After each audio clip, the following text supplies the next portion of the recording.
Olá, aqui é o professor Costa. Hoje estamos voltando a falar aí sobre os conteúdos vistos no último bimestre, resolvendo aí o TD 19, certo? Com algumas questões propostas para os nossos colegas. Então, a primeira questão diz que a imagem abaixo mostra o cruzamento entre duas retas e o vértice V.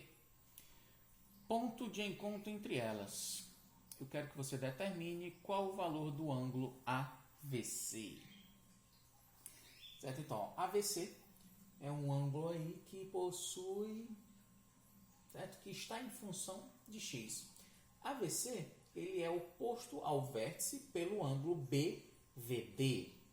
Certo? Como eles são opostos pelo vértice, eles são congruentes, ou seja, eles são iguais. Logo, o ângulo de 4x mais 20 ele tem que ser numericamente igual ao ângulo de 10x menos 40. Ok? Então, resolvendo a nossa equação, 4x menos 10x vai ter que ser igual a menos 40. 20 positivo vai para o outro lado negativo. Menos 20. 4x menos 10x são menos 6x. Isso vai ser igual a menos 40 menos 20 vai dar menos 60. Variável negativa, vou ter que multiplicar por menos 1. Menos vezes menos fica mais, menos vezes menos fica mais. Nós teremos x igual a 60 dividido por 6. Logo, o nosso x vai ser igual a 10, certo? 10 graus. Se x é 10, qual vai ser o valor do ângulo AVC? O nosso ângulo AVC ele é o ângulo de medidas 10x menos 40. Se x é 10, 10 vezes 10 são 100. 100 menos 40, 60. Portanto, o nosso ângulo AVC é o ângulo de 60 graus. Pronto, galera? Não tem muito o que a gente vê. Ângulos opostos pelo vértice são ângulos congruentes, ou seja, ângulos que possuem a mesma medida. Ok? Segunda questão é uma questão sobre ângulos suplementares, ângulos cuja soma dá igual a 180 graus. Esses ângulos x e 10 formam um ângulo de 180 graus. Logo, x mais 100 dá igual a 180 graus. É a única informação que a figura já nos traz. Vamos ver o que é que a questão está perguntando. Quero que você calcule o valor de x na figura. Logo, é exatamente o que a gente estava fazendo. X, se somado a 10, formará um ângulo de 180 graus. Logo, o ângulo x vai ser igual a 180 graus menos 100 graus. 180 menos 100 dá igual a 80. Portanto, o x vale 80 graus. Certo? Tranquilo, facinho. E terceira questão, já é uma questão aí sobre regras de 3. Certo? Essa questão diz que com 20 kg de trigo, então vamos relacionar aí trigo e farinha. Certo? Com 20 kg de trigo, eu consigo fabricar 14 kg de farinha. Quantos quilos de trigo são necessários para fabricar 28 quilos de farinha? Certo? Então, galera, se eu aumentar o trigo, aumenta a quantidade de farinha que eu vou conseguir fazer. E se eu diminuir a quantidade de trigo, diminui a quantidade de farinha que eu vou conseguir fazer. Então, são grandezas diretamente proporcionais. Então, tenho que manter a proporção. Logo, 20 está para x, assim como 14 está para 28. Antes de aplicar produto dos meios igual produto dos extremos, percebo aqui que eles são simplificáveis. Então, 14 por 14 é 1, 28 por 14 é 2. 1 vezes x é x, 20 vezes 2 são 40. Então, já simplificou muito as minhas contas. Então, são 40 quilogramas. Ok?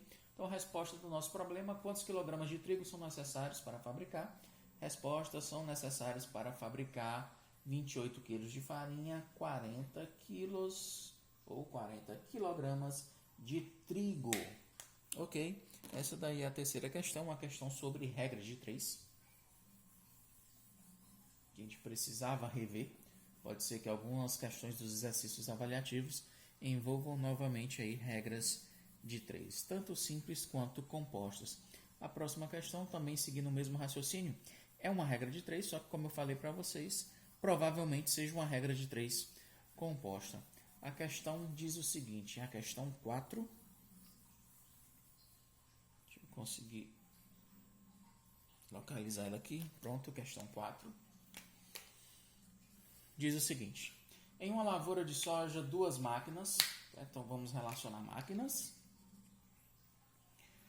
carregam 10 caminhões em 2,5 horas.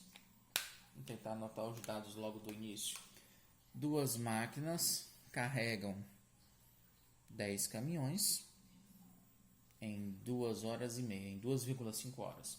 Supondo que o rendimento das máquinas se mantenham nessa lavoura, determine quanto tempo, em quantas horas, será gasto para 5 máquinas construírem ou carregarem 60 caminhões.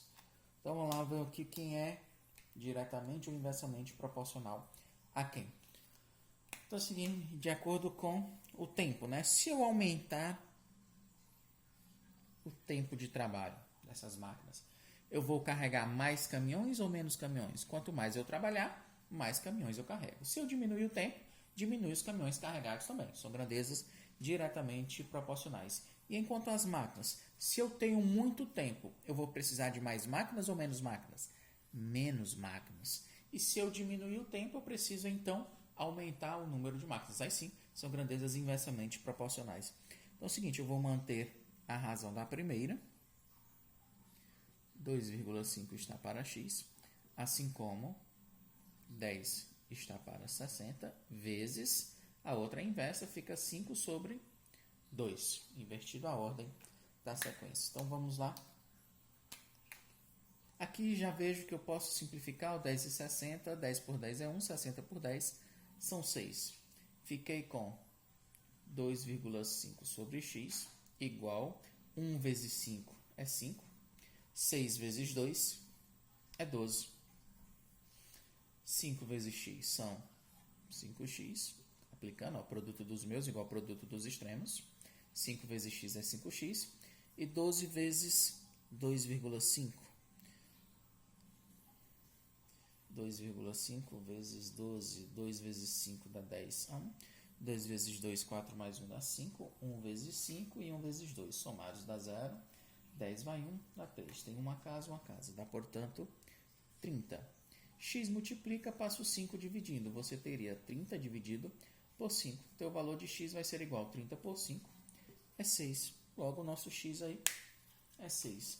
Esse x ele representa justamente o número de horas necessárias para que esses 60 caminhões fossem carregados. Então, eu precisaria aí de 6 horas com essas 5 máquinas trabalhando para encher esses caminhões. Ok? Próxima questão é a questão 5. Ela diz o seguinte: vamos relacionar gatos, ratos e tempo, né? Minutos. A questão nos diz que 3 gatos comem 3 ratos em 3 minutos. Quero saber quantos minutos 100 gatos comem 100 ratos. Tá? Então vamos lá relacionar aqui as grandezas. Se eu aumentar o tempo, os gatos vão comer mais ratos ou menos ratos? Mais ratos. Se eu tenho muito tempo, os ratos vão comer mais ratos. Se eu aumentar o tempo, eu vou precisar de mais gatos ou de menos gatos para comer? Se tenho muito tempo, então não preciso de muita gente comendo rato. Então, diminui aí a quantidade de gatos necessários para comer uma quantidade constante de ratos, certo? E se eu diminuir o tempo, eu vou ter que aumentar o número de gatos para comer todos os ratos. Então, são grandezas inversamente proporcionais. Então, 3 está para x, assim como 3 está para 100, ela é diretamente proporcionais aos ratos, e inversamente proporcionais aos gatos. Ficaria 100 sobre 3. Então, 3 sobre x vai ser igual aqui, ó. 100 simplifica com 100, 3 simplifica com 3, vai ficar 1 sobre 1. Aplicando o produto dos meus igual ao produto dos extremos. 1 vezes x é x, e 3 vezes 1 é 3. Logo, 100 gatos comerão 100 ratos em 3 minutos, certo? A razão se mantém constante. Sempre que os números forem assim proporcionais, certo? Iguaizinhos, sempre vai permanecer constante também o tempo. Então, responda de acordo com a questão. Quantos minutos? 100 gatos comerão 100 ratos em 3 minutos. Não esqueçam de colocar a resposta. Galera, com isso, nós também concluímos, certo, a resolução desse último TD, o TD 19. Quero agradecer a todos, obrigado pela atenção e até a próxima. Valeu!